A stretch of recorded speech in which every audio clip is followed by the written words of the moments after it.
Dans la plaine rase, sous la nuit sans étoiles, un homme suivait seul la grande route de Marchienne à Montsou. 10 kilomètres de pavés coupant tout droit à travers les champs de betteraves. Devant lui, il ne voyait même pas le sol noir, et il n'avait la sensation de l'immense horizon plat que par les souffles du vent de Mars, des rafales larges comme sur une mer, glacées d'avoir balayé des lieues de marais et de terre nue. L'homme était parti de Marchienne vers 2 heures. Il marchait d'un pas allongé, grelottant sous le coton aminci de sa veste et de son pantalon de velours. Depuis 1 heure, il avançait ainsi, lorsque sur la gauche, à 2 kilomètres de Montsou, il aperçut des feux rouges, 3 brasiers brûlant au plein air et comme suspendus. D'abord, il hésita, pris de crainte, puis il ne put résister au besoin douloureux de se chauffer un instant les mains.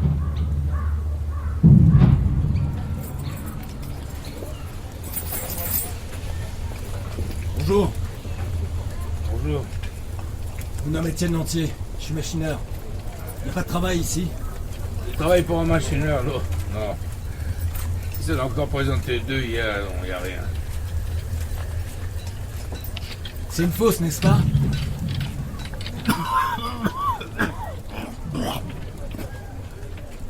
Oui, une fosse. Le veau... Tenez, le Coran est tout près.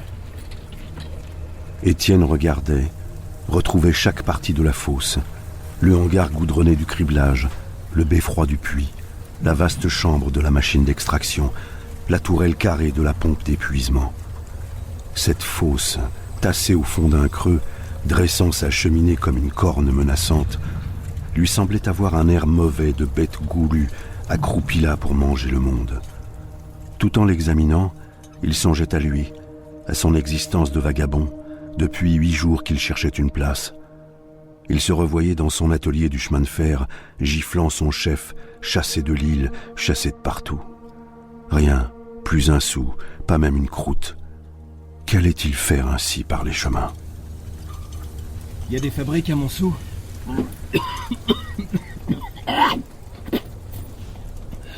Oh, ce ne sont pas les fabriques qui manquent.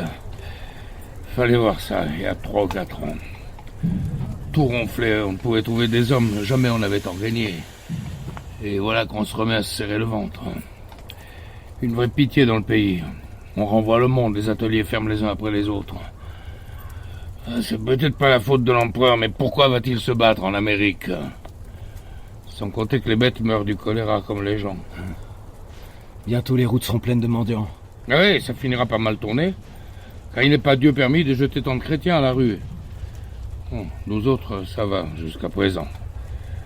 Les fosses ont pourtant diminué leur extraction. Vous êtes peut-être de la Belgique? Non, je suis du Midi. Moi, je suis de Montsou. Je m'appelle Bonnemort. C'est un surnom. Oui. On m'a retiré 3 fois de là-dedans en morceaux. Une fois avec le poil tout roussi, une autre avec de la terre jusque dans le gésier, et la 3e avec le ventre gonflé d'eau comme une grenouille. Alors, quand ils ont vu que je voulais pas crever, ils m'ont appelé Bonnemort, pour rire.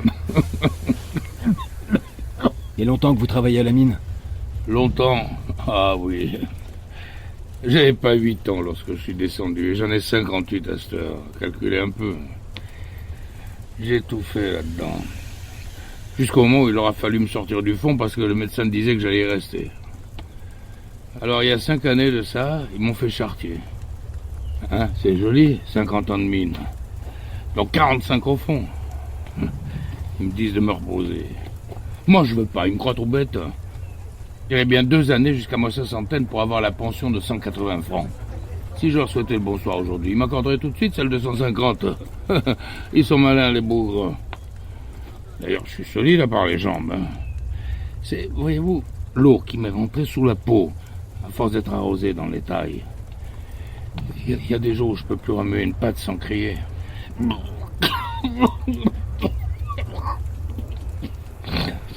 Et ça vous fait tousser aussi?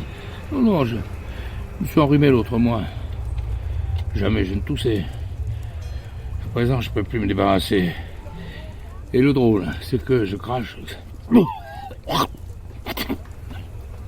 Est-ce que c'est du sang? Oh, je suis charbon. Je l'ai dans la carcasse de comme chauffer jusqu'à la fin de mes jours. Et voilà 5 ans que je remets pas les pieds au fond. Il y avait ça en magasin, paraît-il. Sans même m'en douter. Bon, ça conserve. Bon.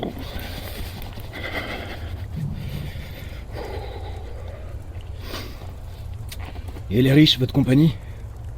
Ah oui. 10 000 ouvriers. Une extraction de 5 000 tonnes par jour. Un chemin de fer reliant toutes les fosses. Et des ateliers, et des fabriques. Oh oui, il y en a de l'argent. À qui est-ce donc tout ça? À qui tout ça? Je n'en sais rien.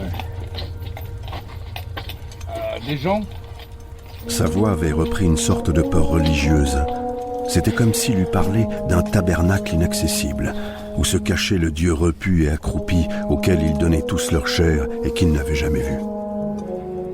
Le cheval était parti. Le charretier disparut à son tour d'un pas traînard d'invalide. Quand il eut repris son paquet, Étienne ne s'éloigna pas encore. Il sentait les rafales lui glacer le dos, pendant que sa poitrine brûlait devant le grand feu. Peut-être, tout de même, ferait-il bien de s'adresser à la fosse. Le vieux pouvait ne pas savoir, et il accepterait n'importe quelle besogne. Au milieu des champs de blé et de betteraves, le coron des 240 dormait sous la nuit noire.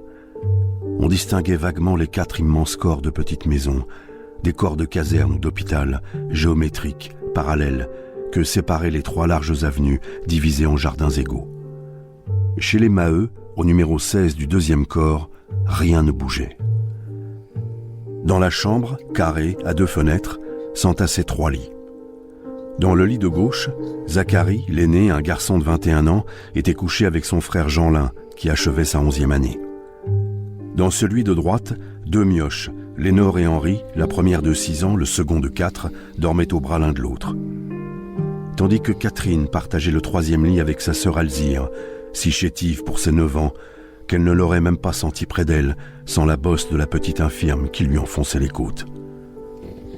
Par la porte ouverte, on apercevait le couloir du palier, où le père et la mère occupaient un 4e lit, contre lequel ils avaient dû installer le berceau de la dernière venue, Estelle, âgée de 3 mois à peine.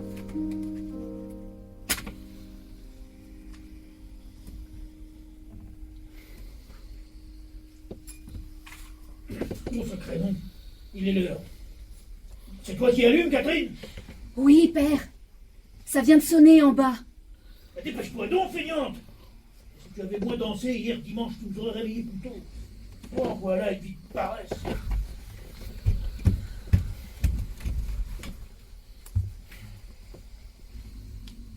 Dis donc, Zacharie. Et toi, Jeanlin, dis donc. Non, va-t'en. Très bien. Dans ce cas, j'enlève le drap. Oh, c'est bête, j'aime pas les farces. Faut dire, mon Dieu, qu'il faut se lever. Zacharie était maigre, dégingandé, la figure longue, avec les cheveux jaunes et la pâleur anémique de toute la famille. C'est sonné en bas. Jeanlin, allons, oups. Le père se fâche. On va te faire fiche, je dors. Jeanlin était si petit, les membres grêles, avec des articulations énormes, grossies par des scrofules, qu'elle le prit à plein bras. Mais il gigotait, son masque de singe blafard et crépu, troué de ses yeux verts, élargi par ses grandes oreilles, pâlissait de la rage d'être faible. Il ne dit rien, il la mordit au sein droit. Méchant bougre. Catherine fut prête la première. Elle enfila sa culotte de mineur, passa la veste de toile, noua le béguin bleu autour de son chignon, et, dans ses vêtements propres du lundi, elle avait l'air d'un petit homme. Quand le vieux rentrera, il sera content de crever le lit des faits. Tu sais, je lui raconterai que c'est toi. Le vieux, c'était le grand-père, Bonnemort, qui, travaillant la nuit, se couchait au jour, de sorte que le lit ne refroidissait pas. Il y avait toujours dedans quelqu'un à ronfler. Hey, donne-moi la chandelle.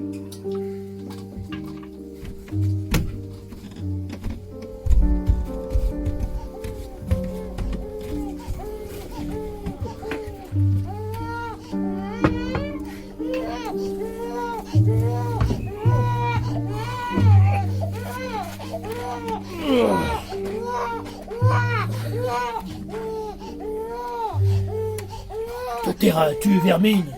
Laisse-la, hein. Tu sais bien qu'elle ne veut pas se taire. Hein, tu sais, je suis sans le sou. Et nous voici à lundi seulement. Encore 6 jours à attendre la quinzaine. Il n'y a pas moyen que ça dure. À vous tous, vous apportez 9 francs. Comment veux-tu que j'arrive? Nous sommes 10 à la maison. Oh, 9 francs. Moi et Zacharie, 3 chacun, ça fait 6. Catherine et le père, 2, ça fait 4. 4 et 6, 10. Et Jeanlin, 1, ça fait 11. Oui, 11. Mais il y a les dimanches et les jours de chômage. Jamais plus de 9, entends-tu? Il faut pas se plaindre. Je suis tout de même solide. Il y en a plus d'un 42 ans qui passe au raccommodage. Ouais, possible, mon vieux. Mais ça ne nous donne pas du pain. Qu'est-ce que je vais fiche, dis? T'as rien, toi? J'ai 2 sous.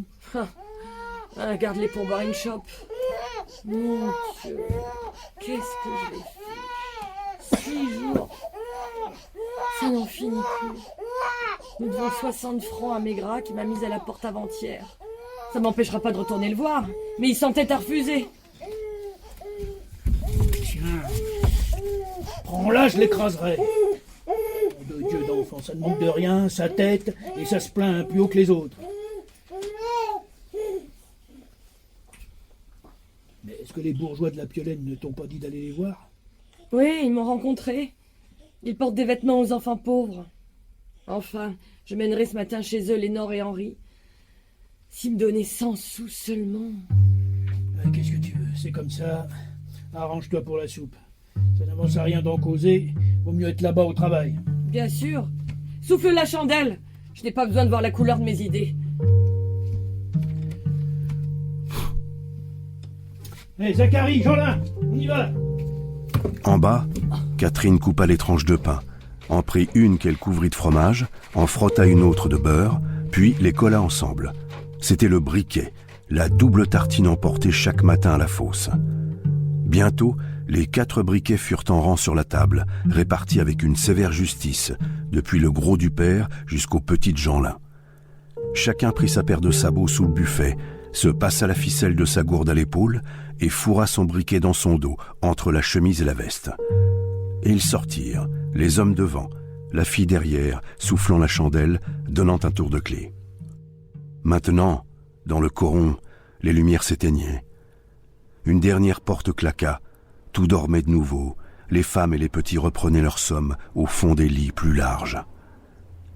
Et du village éteint au voreux qui soufflait, c'était sous les rafales un lent défilé d'ombre, le départ des charbonniers pour le travail. Vêtus de toile mince, ils grelottaient de froid, sans se hâter davantage, débandés le long de la route, avec un piétinement de troupeau. On n'a pas besoin d'un ouvrier ici, pour n'importe quel travail. Attendez, monsieur Dansard, le maître Porion. Étienne, descendu du terri, venait d'entrer au voreux. Il était glacé, des courants d'air entraient de partout. Alors il fit quelques pas, tirés par la machine dont il voyait maintenant luire les aciers et les cuivres. Elle marchait à toute vapeur, de toute sa force de 400 chevaux. Les cages apparaissaient et s'enfonçaient, se vidaient et se remplissaient sans qu'Étienne comprît rien à ces besognes compliquées. Il ne comprenait bien qu'une chose. Le puits avalait des hommes par bouchées de 20 et de 30, et d'un coup de gosier si facile qu'il semblait ne pas les sentir passer. Alors qu'Étienne s'apprêtait à partir, il rencontra une nouvelle bande de charbonniers qui arrivait à la fosse. C'étaient les Maheu. Donc, camarade, on n'a pas besoin d'un ouvrier ici, pour n'importe quel travail. Maheu répondit. Il causa un instant. Non, on n'avait besoin de personne. La bande entra et alla droit à la baraque. Vaste salle entourée d'armoires que fermaient des cadenas, avec au centre une cheminée de fer, si bourrée de houille incandescente que des morceaux déboulaient sur la terre battue du sol. Comme les Maheu arrivaient, des rires éclataient. Ce matin-là, on plaisantait la Mouquette, une herscheuse de 18 ans, bonne fille dont la gorge et le derrière énorme crevaient la veste et la culotte. Elle habitait Réquillart avec son père, le vieux Mouque, palefrenier, et Mouquet, son frère, moulineur. Seulement, les heures de travail n'étant pas les mêmes, elle se rendait seule à la fosse. Et au milieu des blés en été, contre un mur en hiver, elle se donnait du plaisir, en compagnie de son amoureux de la semaine. Toute la mine y passait, une vraie tournée de camarades, sans autre conséquence. Mais la gaieté tomba. Mouquette racontait à Maheu que Fleurance, la grande Fleurance, ne viendrait plus. On l'a trouvée hier, raide sur son lit. Les indices d'un décrochement du cœur, les autres d'un litre de genièvre bu trop vite. Encore de la malchance. Et comment je fais, moi, avec une herche en moins? S'il n'y a plus que Catherine pour rouler, elle a besoin de souffrir. Mais tiens, mais... Et cet homme qui cherchait de l'ouvrage? Justement, Dansard passait devant la baraque.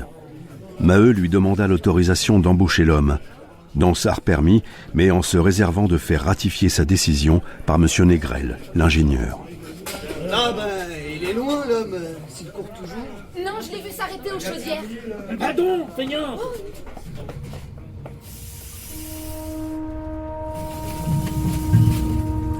Étienne, dans le bâtiment en chaudière, causait en effet avec le chauffeur qui chargeait les foyers de charbon. Il se décidait à partir lorsqu'il sentit une main se poser sur son épaule. Venez, il y a quelque chose pour vous. Merci. Merci. Lorsqu'Étienne fut là, on régla tout en 4 paroles. 30 sous par jour, un travail fatigant, mais qu'il apprendrait vite.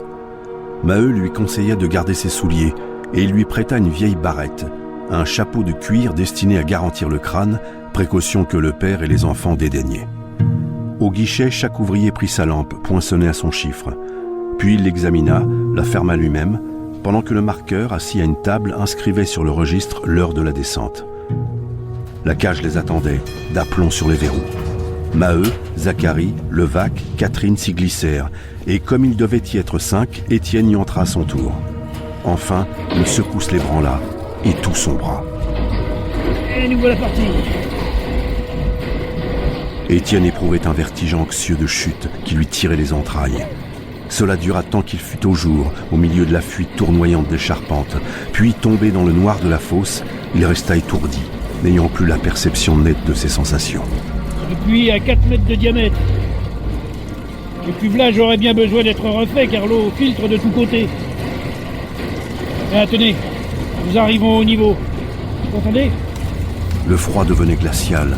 On enfonçait dans une humidité noire lorsqu'on traversa un rapide éblouissement, la vision d'une caverne où des hommes s'agitaient à la lueur d'un éclair. Déjà, on retombait au néant. C'est le premier accrochage. Nous sommes à 320 mètres. 3 autres accrochages passèrent dans un envolement de clarté. La pluie assourdissante battait les ténèbres. Lorsque la cage enfin s'arrêta au fond, à 554 mètres, Étienne s'étonna d'apprendre que la descente avait duré juste 1 minute.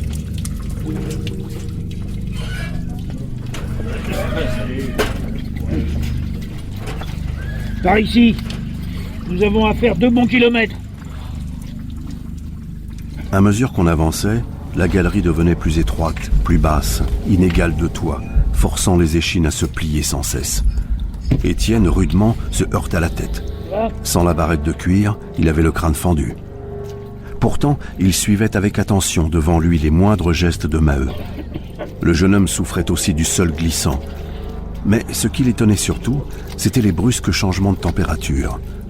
En bas du puits, il faisait très frais, et dans la galerie de roulage par où passait tout l'air de la mine, soufflait un vent glacé dont la violence tournait à la tempête.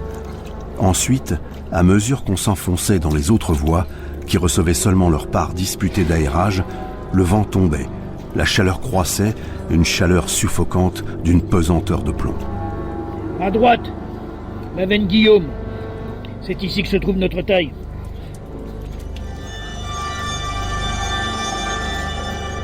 Tout d'un coup, Étienne vit disparaître Levaque, Zacharie et Catherine qui semblaient s'être envolés par une fissure mince, ouverte devant lui. Faut monter par la cheminée. Elle dessert toutes les voies secondaires. Pendez votre lampe à une boutonnière et accrochez-vous au bois. Cette cheminée avait à peine 60 cm d'épaisseur. 15 mètres plus haut, on rencontra la première voie secondaire, mais il fallut continuer. La taille de Maheu et consorts était à la 6e voie, dans l'enfer, ainsi qu'il disait. La montée n'en finissait plus. Étienne râlait, comme si le poids des roches lui eût broyé les membres, les mains arrachées, les jambes meurtries, manquant d'air au point de sentir le sang lui crever la peau. Courage, Étienne, ça y est. Eh ben, et quoi donc? Est-ce qu'on se fout du monde? J'ai 2 kilomètres à faire de Montsou, je suis là le premier. C'était Chaval, un grand maigre de 25 ans, osseux, les traits forts, qui se fâchait d'avoir attendu. Qu'est-ce que c'est que ça? Il remplace Fleurance. Alors les garçons mangent le pain des filles. Bon, allez, au travail. Dans la taille, les haveurs occupaient une veine si mince, épaisse à peine de 50 cm, qu'ils se trouvaient là comme aplatis entre le toit et le mur. Ils devaient, pour attaquer la houille, rester couchés sur le flanc, le cou tordu, les bras levés et brandissant de biais la rivelaine, le pic à manche court. En bas, il y avait d'abord Zacharie. Levaque et Chaval s'étageaient au-dessus. Et tout en haut, enfin, était Maheu. Chacun avait le lit de schiste, qu'il creusait à coups de rivelaine. Puis, il pratiquait 2 entailles verticales dans la couche, et il détachait le bloc en enfonçant un coin de fer à la partie supérieure. La houille était grasse, le bloc roulait en morceaux le long du ventre et des cuisses. Quand ces morceaux s'étaient amassés sous eux, les haveurs disparaissaient, murés dans l'étroite fente. Zacharie, les bras mous d'une noce de la veille, lâcha vite la besogne en prétextant la nécessité de boiser. Derrière les haveurs, près de 3 mètres de la veine restait vide, sans qu'ils eussent encore pris la précaution de soutenir la roche, insoucieux du danger et avares de leur temps. Hé, l'aristo! Passe-moi des bois! Étienne, qui apprenait de Catherine à manœuvrer sa pelle, dut monter des bois dans la taille. Dépêche-toi donc, sacré flemme! Zacharie faisait avec son pic une entaille dans le toit, puis une autre dans le mur, et il y calait les 2 bouts du bois qui étayaient ainsi la roche. Et Zacharie, mais laisse donc le boisage. Nous verrons après déjeuner. Faut mieux abattre si nous voulons avoir notre compte de berline. C'est que ça baisse, regarde! Il y a une gerçure! J'ai peur que ça n'éboule. Ah oui, je suis éboulé. Ce serait pas la première fois, on s'en tirera tout de même. Allez, au front de taille. Il faut pas faire attention. Il gueule toujours. Et Catherine reprit sa leçon, en fille obligeante. Le jeune homme la regardait, et il n'aurait pu dire son âge, il lui donnait 12 ans tellement elle lui semblait frêle. Pourtant il la sentait plus vieille, d'une liberté de garçon, d'une effronterie naïve, qui le gênait un peu. Mais ce qui l'étonnait, c'était la force de cet enfant, une force nerveuse où il entrait beaucoup d'adresse. Elle emplissait sa berline plus vite que lui, à petits coups de pelle réguliers et rapides. Elle la poussait ensuite jusqu'au plan incliné, d'une seule poussée lente, sans accroc. Lui se massacrait, déraillait, restait en détresse.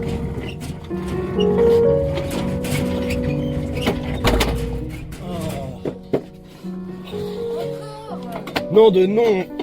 Saleté de rail! Allez!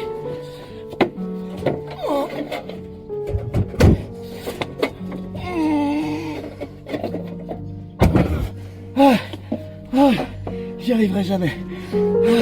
Attendons. Si tu te fâches, jamais t'y arriveras. Adroitement, elle s'était glissée, avait enfoncé à reculons le derrière sous la berline, et d'une pesée des reins, elle la soulevait et la replaçait. Le poids était de 700 kg. Lui, surpris, honteux, bégayait des excuses. Puis, au plan incliné, c'était une corvée nouvelle. Elle lui apprit à emballer vivement sa berline. En haut et en bas de ce plan, qui desservait toutes les tailles, d'un accrochage à un autre, se trouvait un galibot, le freineur en haut, le receveur en bas. Dès qu'il y avait une berline vide à remonter, le receveur donnait le signal. La herscheuse emballait sa berline pleine, dont le poids faisait monter l'autre, quand le freineur desserrait son frein. Et à chaque voyage, Étienne retrouvait au fond l'étouffement de la taille, la cadence sourde et brisée des rivelaines. Chaval se tournait, restait un instant sur le dos, à injurier Étienne, dont la présence décidément l'exaspérait. Espèce de couleuvre, ça n'a pas la force d'une fille. Veux-tu remplir ta berline? C'est pour ménager tes bras? Nom de Dieu, je te retiens 10 sous si tu nous en fais refuser une. Le jeune homme évitait de répondre, trop heureux jusque-là d'avoir trouvé ce travail de bagne, acceptant la brutale hiérarchie du manœuvre et du maître ouvrier.